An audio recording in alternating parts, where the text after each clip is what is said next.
The Ferris wheel creaked against Arizona wind, neon lights flickering in the desert twilight.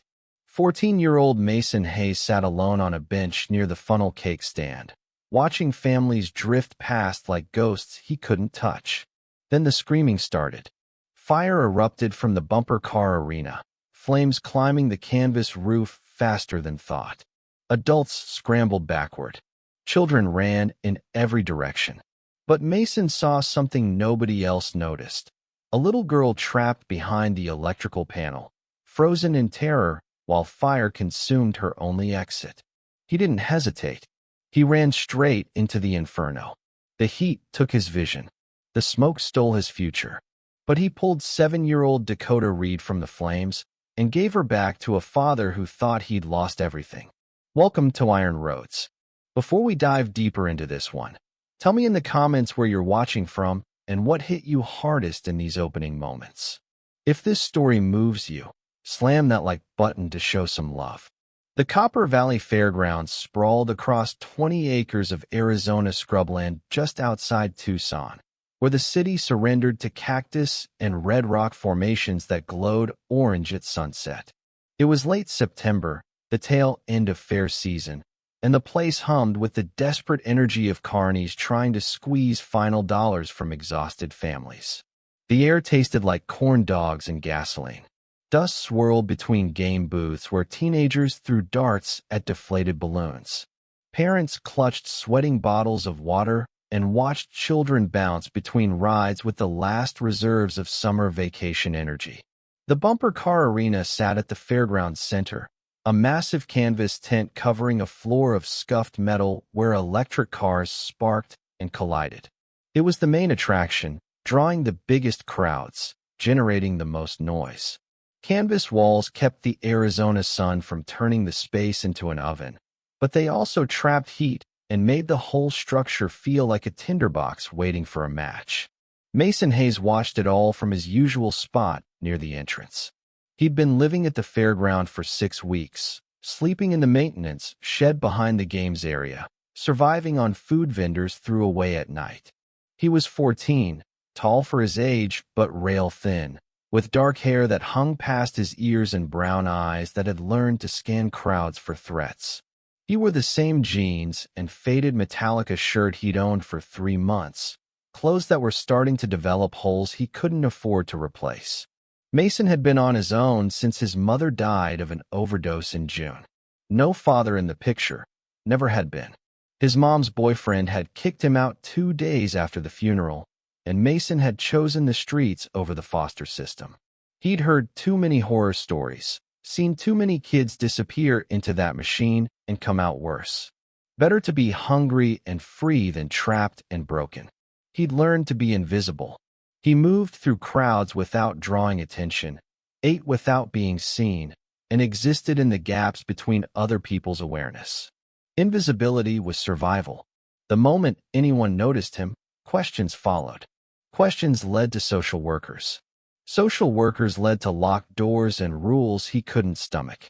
From his bench, Mason watched a family approach the bumper cars. A man in a leather vest with Hell's Angels patches stood talking to another biker near the ticket booth. His daughter bounced beside him, a little girl with blonde pigtails and a gap-toothed smile that could light up the whole fairground. She wore a purple dress and cowboy boots, pointing excitedly at the cars inside the arena. The man was Kane Reed, road captain of the Tucson charter. He'd brought Dakota here for her 7th birthday, a rare Saturday afternoon away from club business. He watched her with the careful attention of a father who knew the world was dangerous and wanted to shield his daughter from every possible harm. But you can't shield anyone from everything. Mason noticed the smoke first. Just a wisp curling from beneath the canvas near the electrical panel. He sat up straighter, watching. Another wisp. Then a thin trail of gray that darkened to black. His heart began to race. The ride operator was at the other end of the arena, collecting tickets, completely oblivious. Fire appeared. Small at first, creeping up the canvas like a living thing, testing its boundaries. Then it found something that wanted to burn. Maybe the canvas itself, maybe spilled gasoline from the generator. and suddenly the flames weren't small anymore. They exploded upward, consuming the canvas wall in seconds, spreading across the ceiling with terrifying speed. The music from the bumper cars distorted, speakers crackling as wiring melted. Cars still rolled across the floor, but their movements were slowing, becoming erratic. Children inside began to notice the smoke. One kid pointed at the flames. Another started to cry. Then everyone saw it at once, and panic detonated. Parents rushed toward the entrance, dragging children. The ride operator stumbled backward, shouting into a radio. The canvas ceiling began to sag as support cables failed, dropping burning material onto the arena floor. Black smoke poured out in thick clouds, blinding everyone trying to escape. Mason scanned the chaos, his brain cataloging exits and obstacles out of habit. That's when he saw her. Dakota Reed, separated from her father in the crush of bodies, had been pushed toward the back of the arena by the panicking crowd. She'd ended up behind the electrical panel, a metal box the size of a refrigerator that sat against the far canvas wall. The main entrance was blocked by fire now, flames creating a solid wall between her and escape. The back exit existed, but she didn't know where it was, couldn't see through the smoke, and stood frozen and screaming. Kane Reed fought through the crowd at the entrance, his massive frame knocking people aside as he tried to reach the arena floor. But the fire had grown too fast. The entrance was an inferno, heat so intense it created a physical barrier that stopped him cold. He could see Dakota's silhouette through the smoke, could hear her screaming for him, but he couldn't reach her. Dakota. Kane's voice was raw, animalistic. He tried to push through the flames, got 3 steps before the heat drove him back. His hands were blistering. His lungs couldn't pull air without pain. He tried again, got closer this time, close enough to see his daughter's terrified face through the smoke. Then someone grabbed him, pulled him backward. You can't. Another biker, a brother named Axe, held Kane back. The heat'll kill you before you get halfway. That's my daughter. Kane fought against Axe's grip, sobbing, watching Dakota disappear into smoke. She was still screaming, still trapped, and he was failing her. Other club members appeared, Razor, Sledge, and a prospect named Tommy. All of them are trying and failing to breach the flames. The fire was too hot, too fast, too overwhelming. Mason saw it all from his bench. Saw the trapped girl, the flames, the paralyzed adults. Something inside him shifted. Not thought, just pure instinct combined with something else, a desperate need to matter, to do something that proved his existence meant something beyond survival. He bolted from the bench, bare feet slapping hot asphalt, running toward the arena before his conscious mind could object. Adults shouted at him. Kid, no. Get back. But Mason didn't hear them. Didn't hear anything except the roar of fire and the distant sound of Dakota's screaming. He couldn't go through the main entrance. The flames were solid there. But he knew this fairground. He'd lived here for 6 weeks, had explored every corner, and knew every hidden space. The maintenance entrance existed on the north side, a canvas flap workers used to bring equipment in and out. It would be hot, but maybe not blocked. Mason sprinted around the outside of the burning arena, feeling heat radiate through the canvas wall. The maintenance entrance hung open, flapping in the hot wind created by the fire. Smoke poured out, but no flames yet. He dropped to his knees and crawled inside. The heat hit him like a physical blow. His skin immediately felt too tight, his lungs screaming for air that didn't exist. He couldn't see anything, just black smoke and orange light somewhere above. He stayed low, crawling across the metal floor between abandoned bumper cars that were still sparking with dying electricity. He knew roughly where the electrical panel was, having seen it during his weeks of observation. He crawled toward it, one hand trailing along the floor, the other held in front of his face. The smoke was so thick he couldn't breathe without choking. His eyes burned, tears streaming instantly, but he kept moving. His hand hit something soft. Dakota's boot. He grabbed it, pulled himself forward until he found her body. She was curled against the electrical panel, coughing so hard she couldn't scream anymore. Mason grabbed her around the waist. "I got you." His voice was barely audible, more a croak than words. Dakota fought him at first, terrified of this stranger emerging from the smoke. But Mason held tight, lifting her with strength born from pure adrenaline. She was heavier than he expected, dead weight in terror, but he managed to get her against his chest. The smoke was everywhere now, so thick that Mason couldn't tell which direction was which. His eyes felt like someone had poured acid in them. The pain was so intense he squeezed them shut involuntarily, trying to ease the burning. But that made everything worse. Now he was blind in smoke with a terrified child and no idea which direction led to safety. He stumbled forward, guessing, praying. His foot hit something, a bumper car. He used it to orient himself, trailing his hand along its side. The cars were arranged in rough rows. If he could follow them, he might find a wall. If he found a wall, he could follow it to an exit. Dakota clung to his neck, her small body shaking with sobs and coughing. Mason took another step. His eyes wouldn't open anymore. The pain was too intense, like hot needles driven into his eyeballs. He tried to force them open, but saw only darkness. Not the darkness of closed eyes, the darkness of nothing. Panic surged through him, but he pushed it down. He didn't matter right now. Getting Dakota out mattered. He kept moving, blind, following instinct and touch. His hand found canvas, a wall.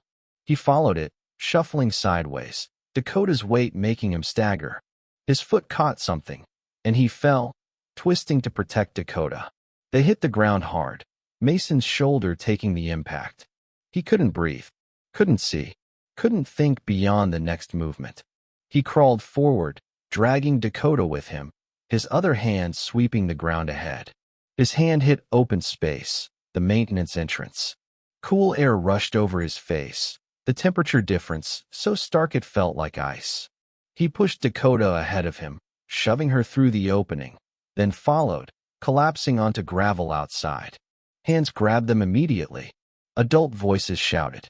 Someone pulled Dakota away. Someone else grabbed Mason, dragging him further from the building.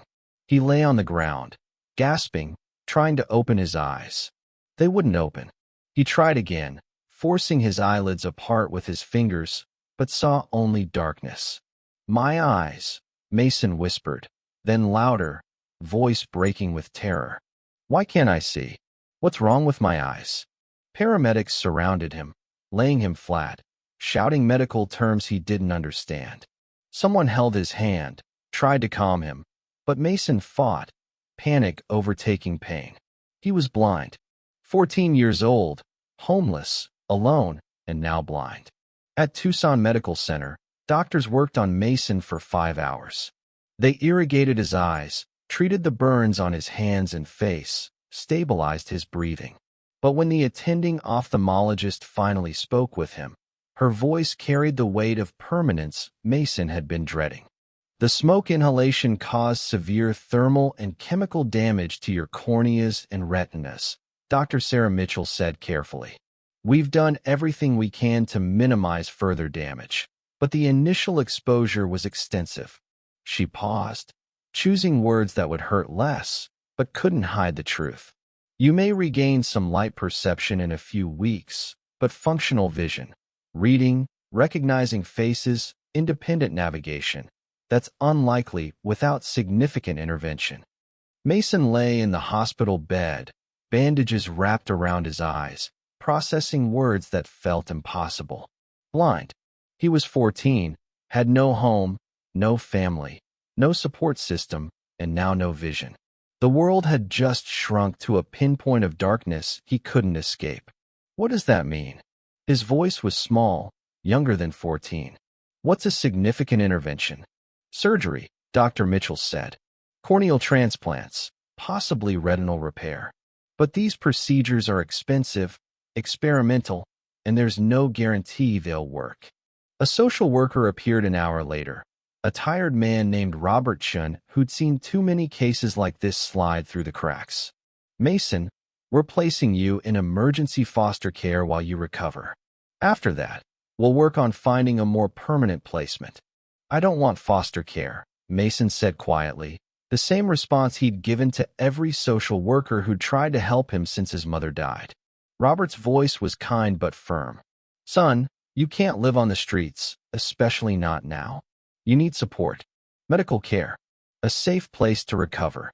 Mason didn't respond. He'd survived this long alone. Being blind changed things, but giving up wasn't in his vocabulary. He just didn't know that yet. Didn't know that sometimes accepting help isn't giving up. It's the bravest thing you can do. Kane Reed sat in the hospital waiting room, Dakota asleep across his lap. She had minor smoke inhalation and some superficial burns on her arms where flames had gotten close. The doctor said she'd be fine, but Kane couldn't stop shaking. He'd watched his daughter nearly die, had stood helpless while a homeless teenager he'd never noticed ran into fire and saved her when he couldn't. Axe sat beside him, arms crossed, face grim in a way that meant he was processing something heavy. You hear what they're saying? The kid who pulled Dakota out, he's blind now. Permanent damage unless he gets surgery that costs more money than most people see in a lifetime. Kane's jaw clenched. Where is he? Pediatric ICU. Floor 4. No family. Social services are handling it. They're talking foster care. Kane looked down at Dakota, peaceful in sleep, alive because a stranger had risked everything. I need to see him. He found Mason's room an hour later. The boy sat up in bed, bandages covering his eyes, hands wrapped in gauze. A nurse was trying to get him to eat something, but Mason kept turning his head away, navigating by sound alone in a way that suggested he was already adapting to blindness. Mason's head turned toward the door when Kane entered, his other senses sharpening to compensate for lost vision. Who's there? His voice was uncertain, defensive. Name's Kane. People call me Reed. I'm Dakota's father. Kane's voice was rough with emotion he didn't know how to express. Mason went still. Is she okay? She's perfect. Because of you. Kane stepped closer, his massive frame somehow gentle in the small room. You saved my daughter's life, kid. Mason didn't know how to respond. He'd acted without thinking, and now he was paying a price he didn't fully understand yet. I'm glad she's okay. What's your name? Kane asked. Mason. Mason, where's your family? The boy hesitated, old defensive patterns kicking in even through bandages and pain. Don't have one. Social services says you've been living at the fairground. Homeless. Mason's hands tightened on the blanket. I manage fine on my own. Kane sat heavily in the chair beside the bed, making it creak under his weight. You saved my daughter. You lost your sight doing it. You're 14 years old and alone. His voice cracked slightly. That's not fine, Mason. That's not anywhere close to fine. Tears leaked from beneath Mason's bandages. I didn't mean for this to happen. I just saw her trapped, and I moved. I didn't think about the consequences. You were braver than every adult there, Kane interrupted. Braver than me, and I'm supposed to be the tough guy. I owe you a debt I can never repay. Mason turned his bandaged face away, overwhelmed by emotions he didn't have names for. You don't owe me anything. She's a kid. Anyone would have done it. But they didn't, Kane said quietly. You did. While grown men stood frozen, you ran into fire. He was quiet for a moment, lost in thought. What if I helped you? What if my club helped you? Mason didn't understand what he meant. Didn't understand what club implied or why strangers would care about a homeless kid who'd finally gotten noticed. I'll figure it out, he said, though his voice wavered with doubt he couldn't hide. Kane stood. I'm going to make some calls. Don't go anywhere. I'm blind, Mason said with unexpected dark humor. Where would I go? Despite everything, Kane smiled. You got fire in you, kid. That's good. You're gonna need it. Outside Mason's room, Kane pulled out his phone and called Crusher, the president of the Tucson charter. I need to call a meeting. Emergency. Every brother who can ride. What happened? Crusher's voice was gravelly from 40 years of cigarettes and desert wind. Kane told him about Dakota, about the fire, About a 14-year-old homeless kid who'd lost his vision saving his daughter while grown men with patches stood frozen by fear. He's got nobody, Crusher. No family, no home, no resources. And he's blind now because he was brave when I wasn't. Crusher was silent for a moment. Then, how many brothers do you want? All of them, Kane said. I want every brother within 500 miles to know what happened. I want them to understand that a kid nobody cared about saved one of ours. Consider it done, Crusher said. We ride at sunrise. By dawn, motorcycles began arriving at Tucson Medical Center from every direction. They came from Arizona, New Mexico, Nevada, and California. They came from desert towns and mountain communities, from jobs and homes where they'd dropped everything when the call came. They came because one of their own had asked for help, and because the story of a blind 14-year-old who'd run into fire had spread through the Brotherhood like wildfire itself. By 7 a.m., nearly 250 Hells Angels filled the hospital parking lot.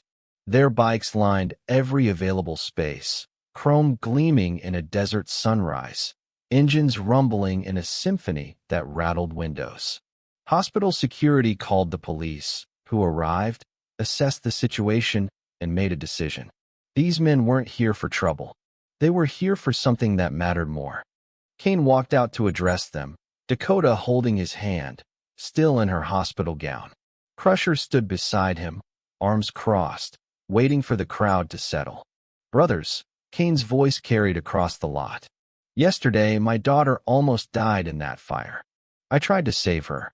I ran straight at those flames, but the heat stopped me cold. His voice cracked. A homeless kid, 14 years old, living in a maintenance shed. He ran in when nobody else could. He pulled Dakota out, and he lost his sight doing it. The parking lot went silent except for idling engines. 250 men stood listening, faces weathered and hard, but eyes showing something else. Respect, recognition, grief for a child they'd never met. His name is Mason Hayes, Kane continued. He's got nobody. No family, no home, no resources. Social services wants to put him in foster care, where he'll get lost in the system and forgotten. He paused, looking across the sea of leather and chrome. I'm asking for help. I'm asking this club to step up for a kid who stepped up when it mattered most. Crusher stepped forward. What do you need? Money for medical bills, surgical consultations, the best doctors we can find who might restore his vision, Kane said, his voice steadying as he outlined the plan that had formed during his sleepless night. And after that, I want to adopt him. But I need time to navigate the system. Need a safe place for him to stay. Need support while I handle the legal side. Axe spoke up from the crowd. My cousin runs a group home, licensed, experienced with trauma cases. Kid could stay there temporarily while you handle paperwork. Another voice called out. I know a lawyer who specializes in foster adoptions. Does pro bono work for club families. I'll cover medical expenses, a third man said. A brother named Tank who owned a successful construction company. Whatever insurance doesn't handle. The offers kept coming. Money, connections, resources, time. Within 30 minutes, Kane had commitments totaling over $75,000 and a network of support that would have taken years to build through official channels. But the Hells Angels didn't operate through official channels. They operated through loyalty, through the understanding that family wasn't always blood, and through the bone-deep knowledge that courage deserved protection. Crusher pulled Kane aside. You sure about adoption? That's a lifetime commitment to a kid you just met. Kane looked through the hospital windows toward Mason's floor. He ran into fire for my daughter. He lost his sight. He's 14 and alone and braver than most men I know. He paused. I'm sure. Then we're behind you, Crusher said simply. Every step. Inside, Mason woke to voices outside his window. Deep, rumbling, countless. He couldn't see them, but he could feel the vibration of engines through the hospital walls, could sense something massive happening that he didn't understand. What's going on? He asked the nurse, checking his vitals. The nurse looked out the window, eyes widening. There are. There are a lot of motorcycles outside. Must be 200 of them. Maybe more. They're just sitting there. Mason's heart raced. Why? The nurse had no answer. But moments later, Kane entered his room with Crusher and Axe behind him. Mason, Kane said gently, I brought some people to meet you. Mason turned his bandaged face toward the voice, confused and scared. Who? My brothers, Kane continued. From the club. They heard what you did. They want to help. Help how? Mason's voice was small, disbelieving. Crusher spoke, his tone surprisingly gentle for a man his size. We're going to cover your medical bills, get you the best eye doctors in the country, and we're going to make sure you have a safe place to stay while you heal. Mason's throat tightened. Why would you do that? Because you saved Kane's daughter, Axe said. Because you showed more courage than most people show in their entire lives. And because you shouldn't be alone. Tears soaked through Mason's bandages. He'd spent months surviving by being invisible, by never asking for help, by trusting no one. Now, strangers were offering him everything. I don't understand, he whispered. Kane sat beside the bed. Mason, I want to adopt you. Officially, legally. I want to give you a home, a family, everything you deserve. Mason couldn't speak. The words didn't make sense. They were too big, too impossible, too good to be real. I know it's fast, Kane continued.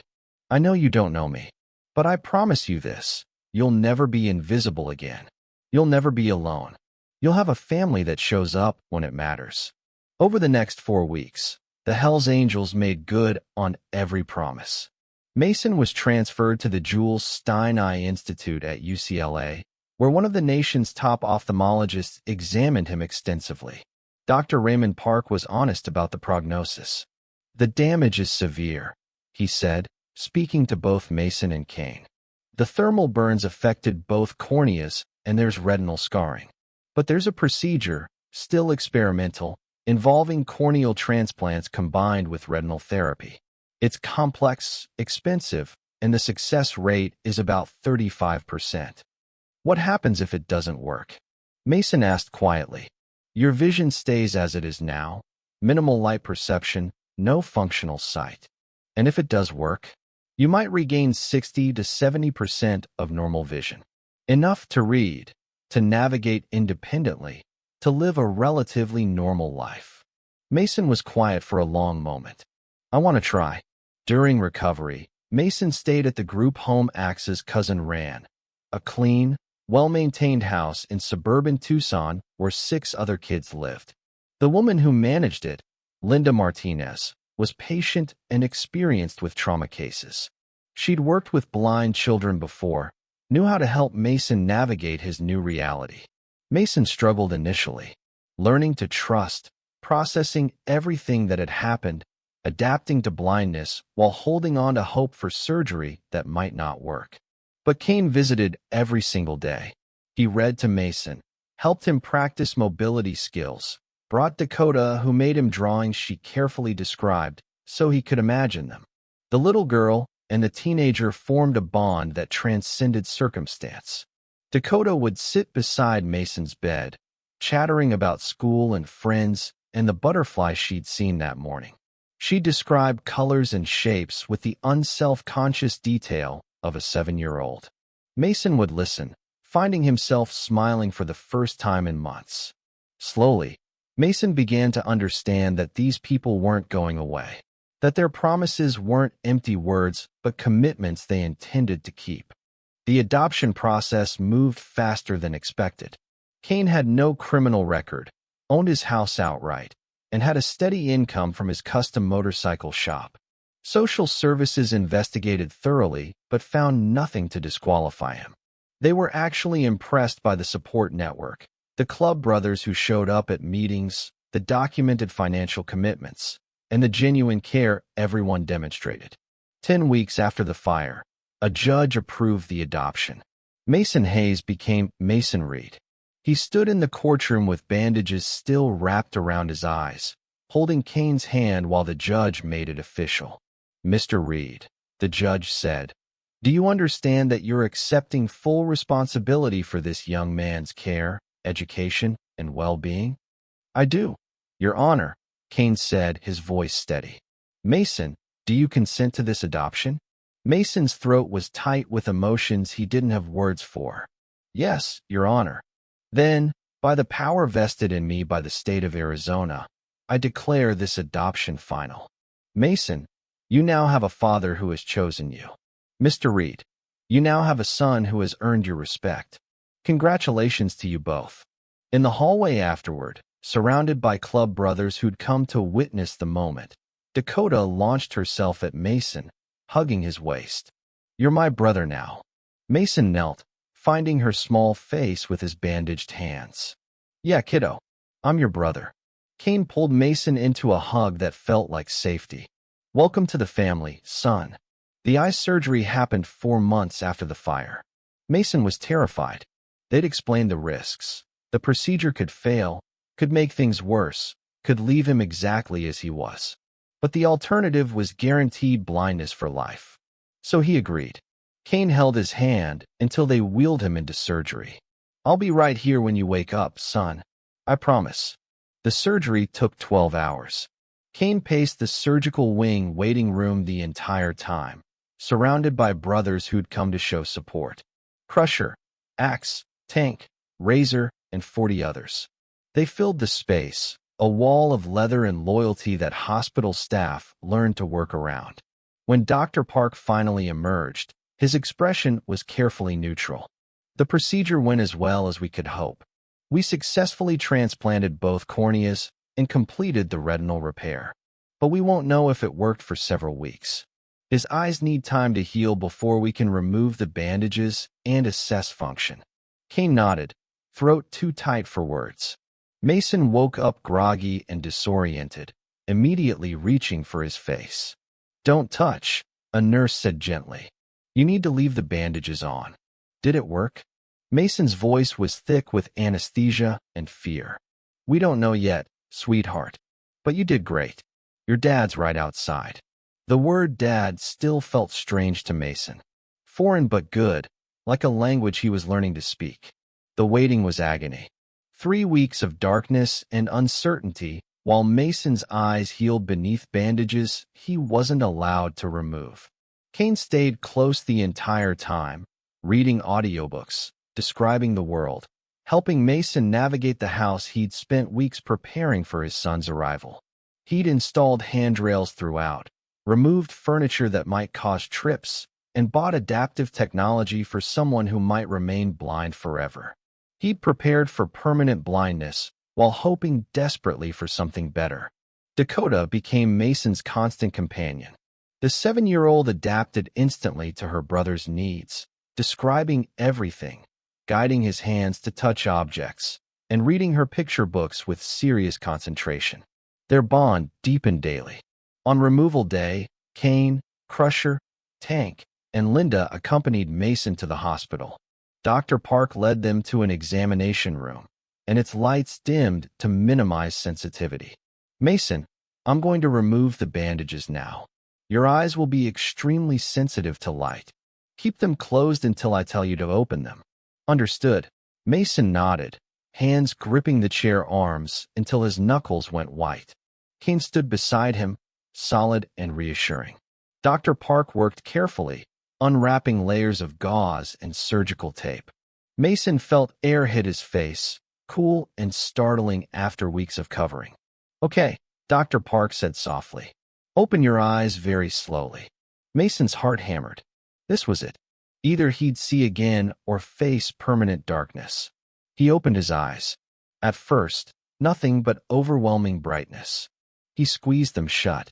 That's normal, Dr. Park said. Try again, slower this time. Mason opened them again, squinting against the light. Shapes began to emerge. Blurry, indistinct, but shapes. Dr. Park's face was hovering close. Kane's massive form is beside him. Colors he'd forgotten existed. I see something, Mason breathed. I can see you. Kane made a sound somewhere between a laugh and a sob. Dr. Park smiled, cautiously optimistic. Your vision will continue to improve over the next few months. We're looking at approximately 65 to 70% of normal function. You'll need glasses, probably permanent corrective lenses. But Mason, you can see. Mason turned toward Kane, his father, and saw him clearly for the first time. Saw the tears on his weathered face, the patches on his vest, the love in his eyes that had been there all along. But Mason could finally witness. "Dad," Mason whispered, testing the word with new meaning. Kane pulled him into a careful hug. "I'm here, son. I'm always here."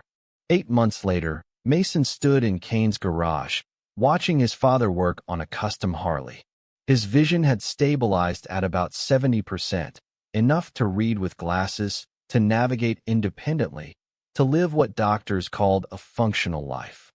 He wore thick-framed glasses now and had learned to compensate for the peripheral vision he'd lost permanently. Dakota sat beside him on a workbench, swinging her legs, chattering about her ballet recital.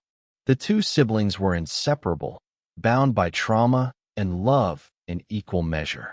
Kane had enrolled Mason in a regular high school, where he'd not only survived but thrived.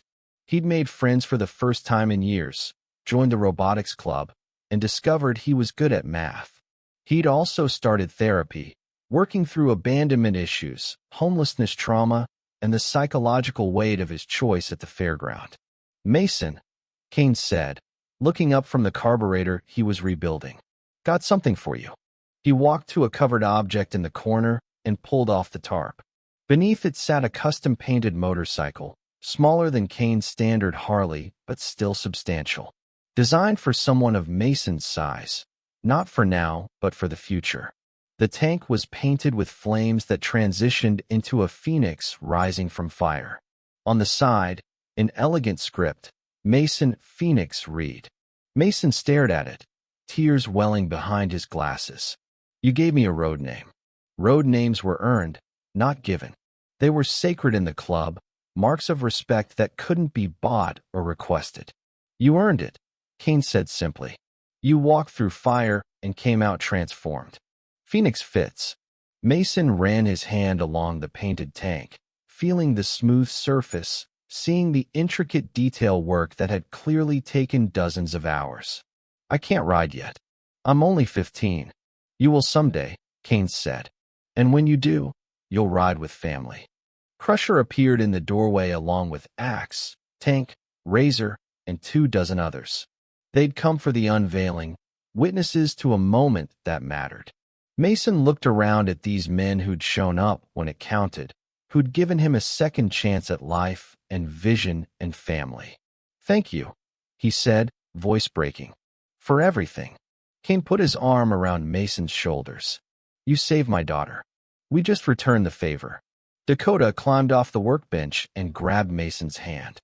"Can we go get ice cream now?" Mason laughed, the sound light and genuine, so different from the hollow kid who'd lived invisible at the fairground.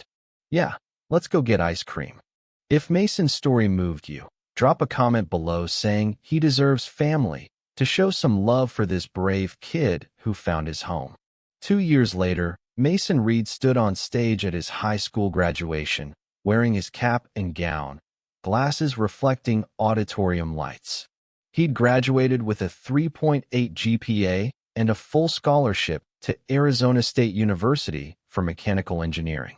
In the audience, 200 Hells Angels filled the back section, leather vests and all, applauding louder than anyone else when Mason's name was called. Because family shows up, because courage deserves protection, and because sometimes the invisible boy becomes the man everyone respects. But Mason's story doesn't end at graduation. It continues in ways that ripple through the community, touching lives in unexpected places, proving that one moment of courage can change everything. At 17, Mason had become a fixture at Kane's custom motorcycle shop. He'd discovered a natural talent for mechanics, spending afternoons after school helping his father restore vintage bikes.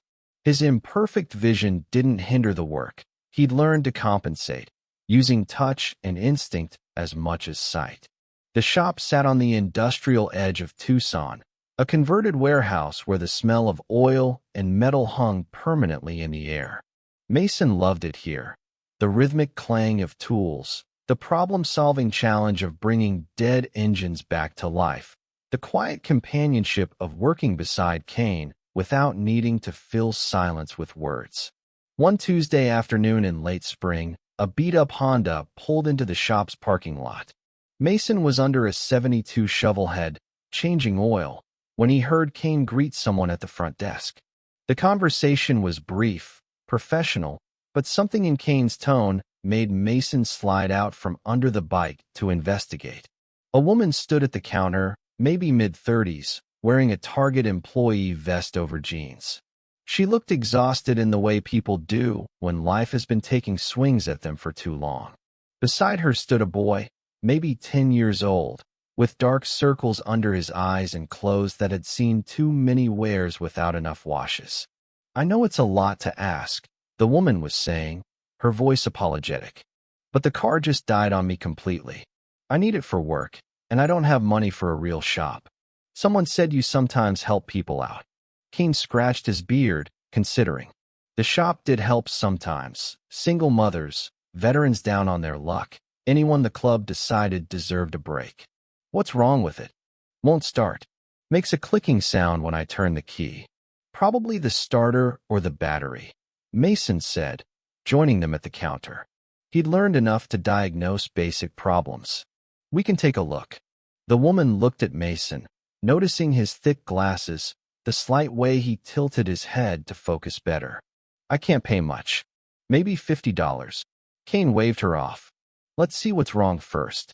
Might be something simple." While Kane pulled the Honda into the garage bay, Mason noticed the boy lingering near the door, watching everything with the careful attention of someone who'd learned to assess situations for danger. Mason recognized that look. He'd worn it himself for months. "What's your name?" Mason asked, keeping his voice casual. The boy hesitated. "Tyler." "I'm Mason. Are you interested in cars?" Tyler shrugged, the universal language of kids trying not to care about anything. But his eyes tracked Kane's movements as he popped the hood, revealing interest he wouldn't voice.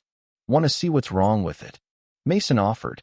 Tyler glanced at his mother, who nodded permission, then followed Mason to the Honda. Kane had already identified the problem: corroded battery terminals and a failing starter. "See this?" Mason pointed to the battery terminals. "These are corroded. Battery can't make a good connection to send power to the starter. And the starter itself is probably shot." Hear that grinding sound when Kane turns the key? Tyler leaned in, genuinely interested now. "Can you fix it?" "Yeah, we can fix it," Mason said. "Battery terminals, we can clean right now. Starter we'll need to replace, but I think we have a used one in the back that'll work." For the next hour, Mason worked on the Honda while Tyler watched. Mason explained what he was doing, why each step mattered, and how engines worked. Tyler asked smart questions, revealing a quick mind underneath his guarded exterior.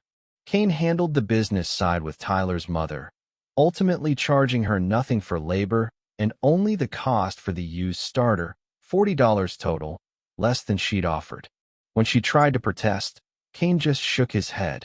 "You're working 2 jobs to keep your kid fed. We've got what we need. Pass it forward when you can." The woman cried, thanked them repeatedly, and drove away in her restored Honda. Tyler waved from the passenger window, and Mason waved back, feeling something shift in his chest. "That kid reminds me of someone," Mason said after they'd gone. Kane looked at his son with knowing eyes. "Yeah, me too." That night at dinner, Mason was quiet, pushing food around his plate while Dakota chattered about her day. Kane noticed, he always noticed. "Something on your mind?" Mason set down his fork. "That kid today. Tyler. He looked like I felt before you found me. Lost. Hungry. Like he was trying to be invisible." Kane nodded slowly. "His mom's doing her best, but she's drowning.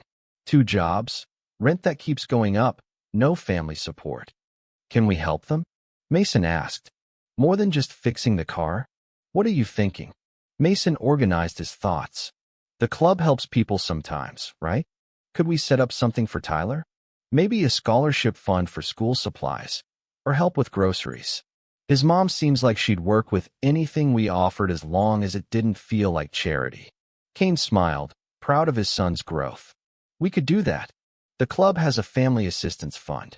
It's meant for exactly these situations. Dakota piped up, always included in family decisions despite being only 8 now. Can I help? I could donate my allowance. We'll all help, Kane said, looking at his children, one by blood, one by choice, both equally his. That's what family does.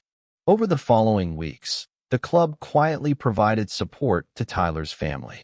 Crusher arranged for bulk grocery deliveries. Tank's construction company hired Tyler's mother for better-paying weekend work. Axe's wife, a teacher, arranged for free tutoring for Tyler, who'd been falling behind in school. The family never knew the extent of the support, just thought they'd gotten lucky with a series of breaks. That was how the club preferred it. Help that didn't humiliate, support that preserved dignity. Mason started working with Tyler twice a week, teaching him basic mechanics.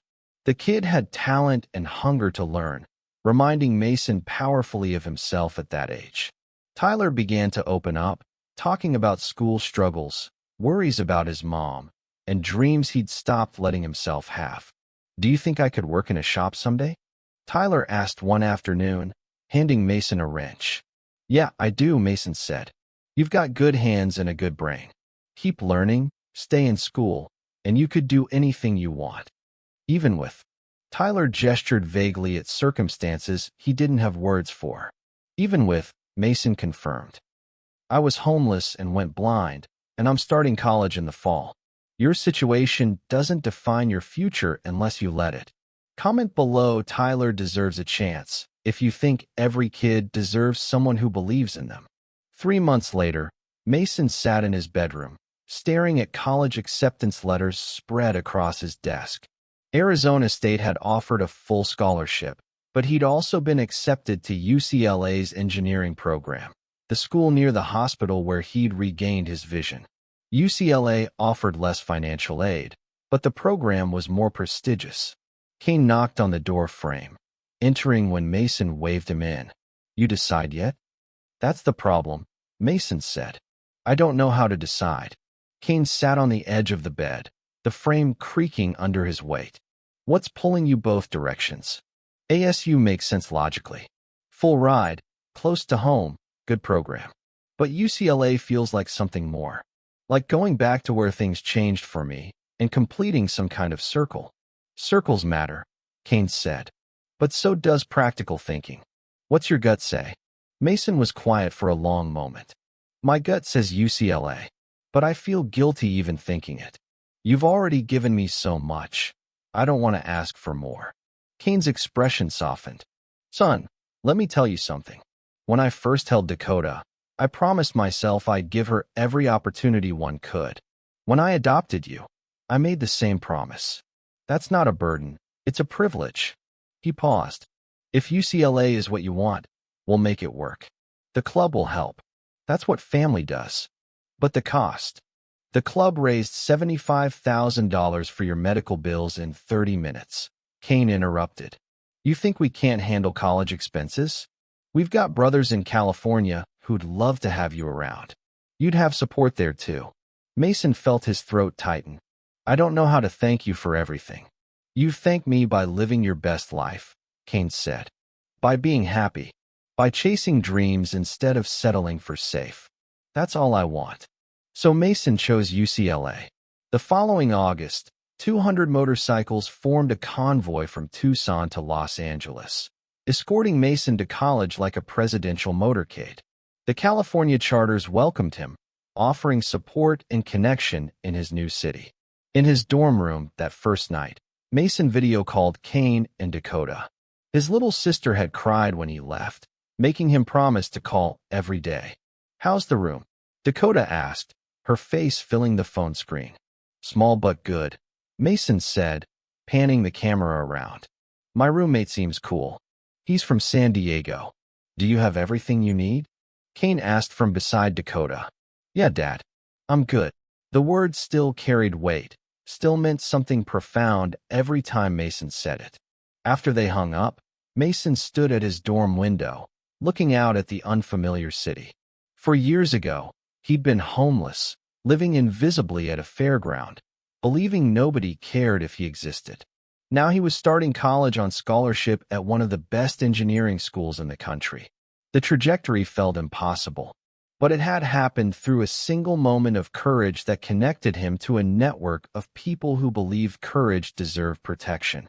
His freshman year flew by in a blur of classes, engineering labs, and weekend visits to the California charters. Mason thrived academically, discovering he loved the problem-solving aspects of mechanical engineering. He also started volunteering with a local organization that provided services to homeless youth, finding purpose in helping kids who reminded him of himself. At Christmas break, Mason returned to Tucson with gifts and stories. Dakota had grown taller, Kane had more gray in his beard, but home felt exactly right.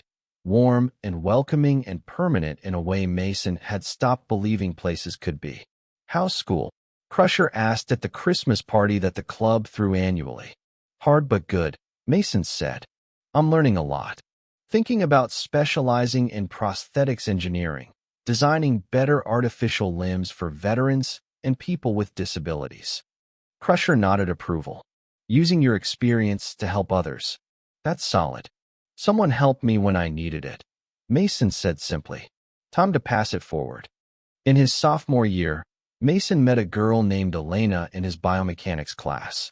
She was brilliant, kind, and didn't treat his visual impairment as a defining characteristic. They became friends first, then something more, studying together in the engineering library until security kicked them out.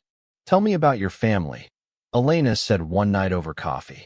Mason told her the story, the fire, the blindness, the Hell's Angels who'd saved him, Kane's adoption. Elena listened without interruption, her eyes growing wider with each detail. That's incredible, she said when he finished. You ran into fire to save someone. I didn't think about it, Mason said, uncomfortable with being called a hero. I just moved. That's what makes it heroic, Elena said. Courage isn't the absence of fear, it's action despite fear. They dated through his sophomore and junior years, becoming serious enough that Mason brought her home to meet Kane and Dakota. The visit went perfectly. Dakota adored Elena. Kane approved after a single conversation, and the club brothers welcomed her into the extended family. I like her, Kane said after Elena had returned to LA. She's good for you. I think I love her, Mason admitted. I know you do, Kane said with a knowing smile. It's obvious in how you look at her. In his junior year, Mason started a campus organization called Phoenix Rising, a peer support and mentorship program for foster youth and formerly homeless students attending UCLA. The program connected students with resources, built community, and provided the kind of support network Mason had found through the Hells Angels. The program grew quickly, attracting attention from university administration and local media. Mason found himself giving interviews, telling his story publicly for the first time to demonstrate that past circumstances didn't determine future possibilities. One article got picked up nationally. Within days, Mason received messages from dozens of people, some thanking him for inspiration, others sharing their own stories of homelessness and foster care, a few asking for help. He answered every message, understanding how much a response could mean to someone who felt invisible. Tyler, now 14, sent a message that made Mason's eyes water. You showed me it's possible. I'm applying to college prep programs because of you. Thank you for seeing me. Drop a comment saying, pass it forward, if you believe in helping others the way you've been helped. In his senior year, Mason began working on his thesis project, a low-cost prosthetic hand designed for children in developing countries.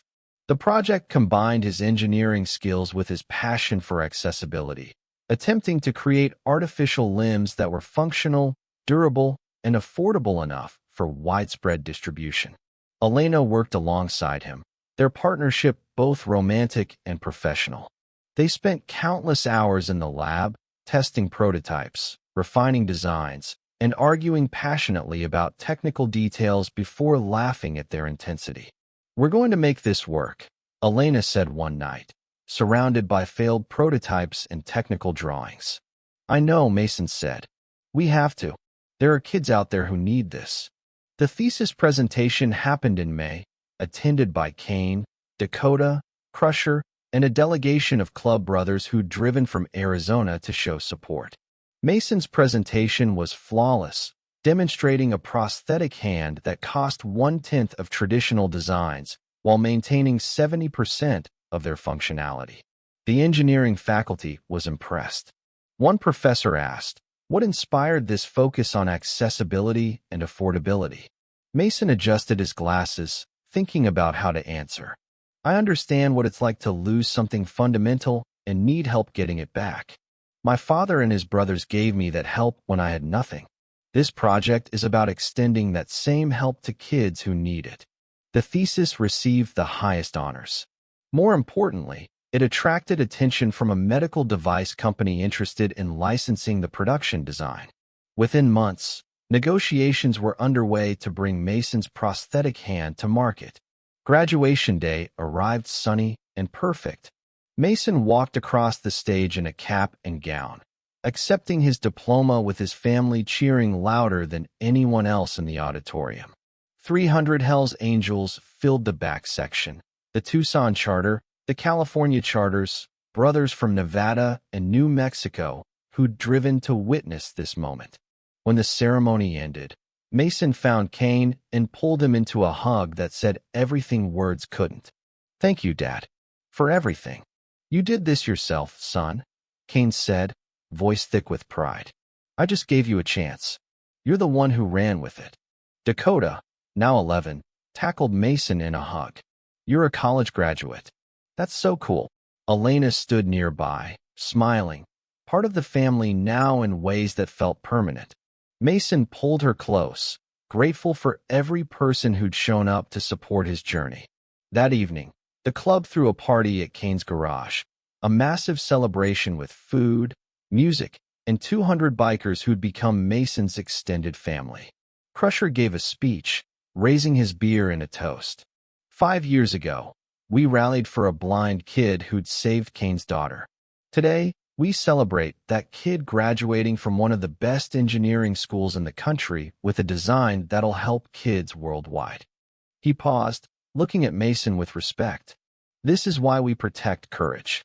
This is why we invest in people who show up when it matters. Mason, you've made us proud." The crowd erupted in applause and engine revs, a symphony of celebration that shook the building. Later, Mason stood outside with Elena, looking at the stars. "Do you think about that day?" she asked. "The fire." "Every day," Mason admitted. "It's the moment everything changed. Sometimes I wonder what would have happened if I'd stayed hidden instead of running in." "You wouldn't be you," Elena said. "That moment revealed who you are, someone who acts when others freeze, someone who sees people others overlook. That's not something the fire created. It's something the fire revealed." Mason considered that, finding truth in her words. The fire hadn't made him brave. It had shown him he already was. The blindness hadn't broken him. It had connected him to people who helped him become stronger. "I want to marry you," Mason said suddenly, the words surprising him as much as Elena. She turned to face him, eyes wide. "What?" "I want to marry you," Mason repeated, more confident now. "Not tomorrow. Not until we're both ready. But eventually. I want you to be family permanently." Elena's smile could have powered cities. "I want that too." They kissed under Arizona stars while motorcycles rumbled in the garage behind them, and Mason felt certain he was exactly where he belonged. If this story touched your heart, take a moment to like this video and subscribe for more real stories about courage, family, and second chances. 6 months later, Mason accepted a job with a medical device startup in Tucson, bringing his career full circle to his hometown. He'd been offered positions in California and Boston, but Tucson called him home. He wanted to be near Kane, near Dakota, near the community that had saved him. Elena moved with him, accepting a position at the University of Arizona's bioengineering department. They rented a small house near Kane's shop, building a life together that felt both adventurous and grounded.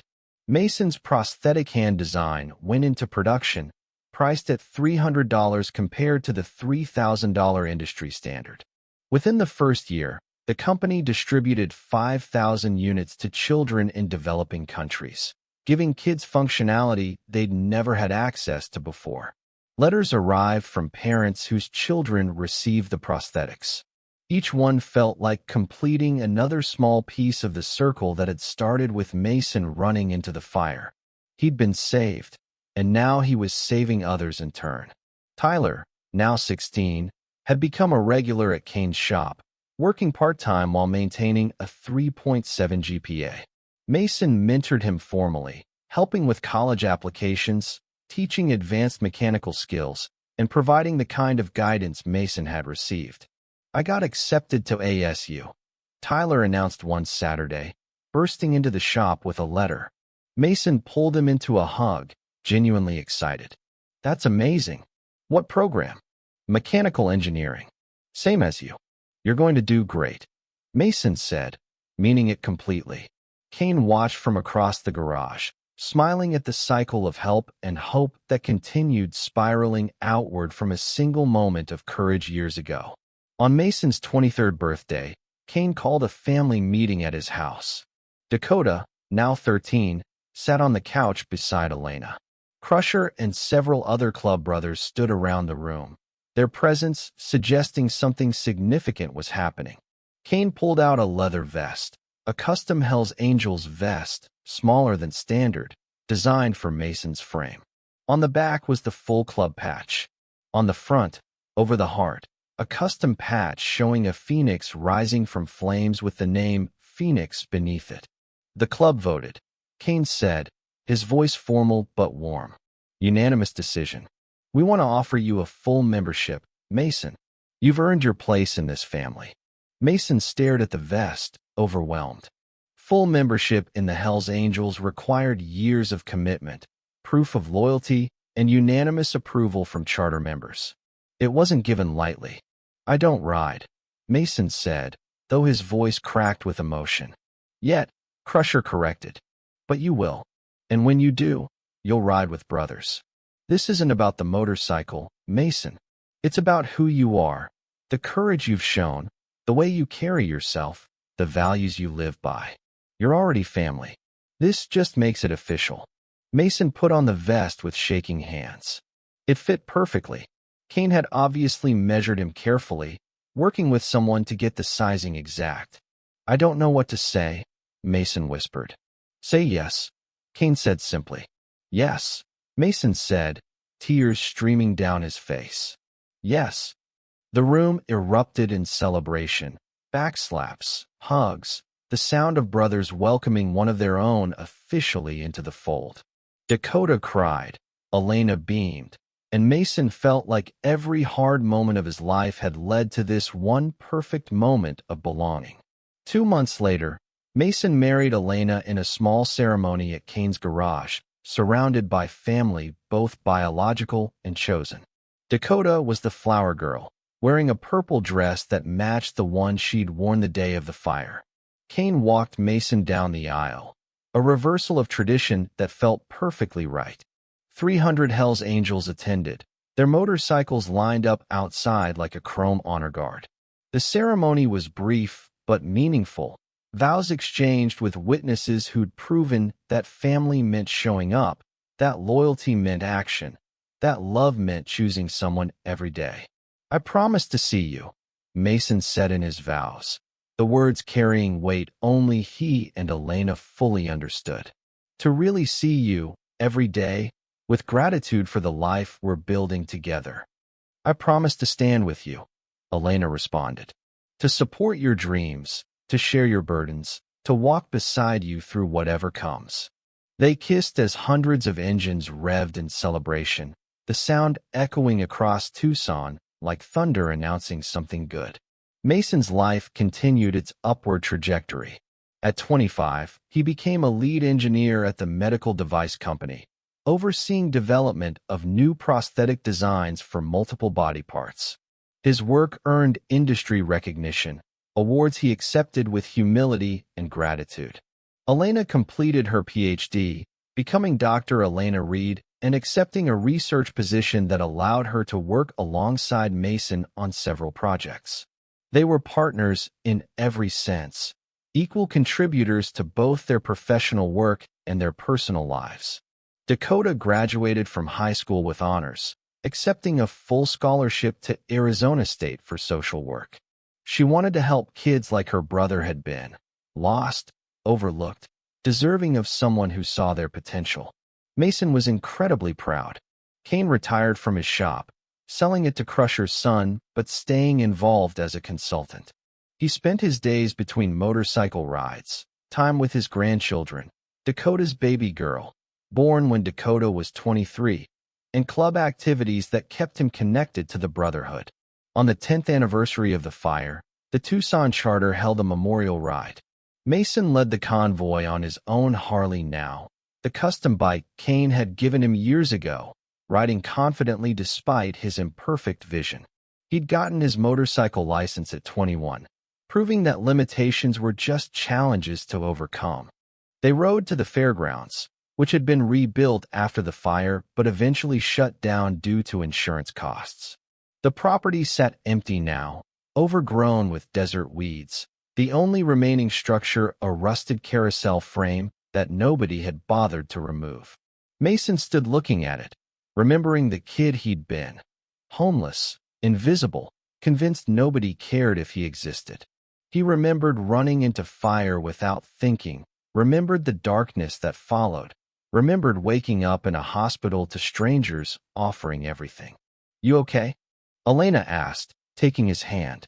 "Yeah," Mason said, just thinking about how one moment changed everything. If I'd stayed hidden, if I'd let fear stop me, if nobody had shown up afterward, my whole life would be different. "But you didn't stay hidden," Kane said, joining them. Dakota stood beside him, her baby daughter on her hip. "You acted, and we showed up. That's how family works." Mason looked around at the 200 bikers who'd ridden with him today, the leather-clad family that had saved him and continued showing up year after year. He thought about Tyler, now a sophomore at ASU, studying engineering and mentoring younger kids the way Mason had mentored him. He thought about the thousands of children worldwide using prosthetics he'd designed, kids who'd gotten second chances at normal lives. All of it traced back to this place, to flames and smoke and a terrified girl who needed saving. "I'm grateful," Mason said simply, "for all of it, even the hard parts. Especially the hard parts, because they led me here." Crusher raised his hand, signaling the group. "Let's ride for Phoenix," he called out. "For courage that changes everything. For a family that shows up. For second chances that become first chapters." 300 engines roared to life simultaneously, the sound rolling across the empty fairground like a promise that courage would always be protected, that family would always show up, that no one who proved their worth would ever have to face darkness alone. Mason mounted his bike, Elena behind him, and led the convoy away from the place where his old life had ended and his real life had begun. The desert stretched endlessly and beautifully around them, full of possibility and hope and the kind of freedom that comes from knowing you're not invisible anymore. You're seen, you're valued, you're loved. Because family shows up, because courage deserves protection, and because sometimes the invisible boy becomes the man who lights the way for others still walking in darkness. If Mason's journey inspired you, do us a favor. Hit that subscribe button and turn on notifications so you never miss stories about real courage and the families that form around it. Drop a like if this story moved you, and comment below with your own story of someone who showed up when it mattered. Every story of courage deserves to be told. Every act of kindness ripples outward forever. Every person who feels invisible deserves to know they matter. Thanks for riding with us today. We'll see you on the next one.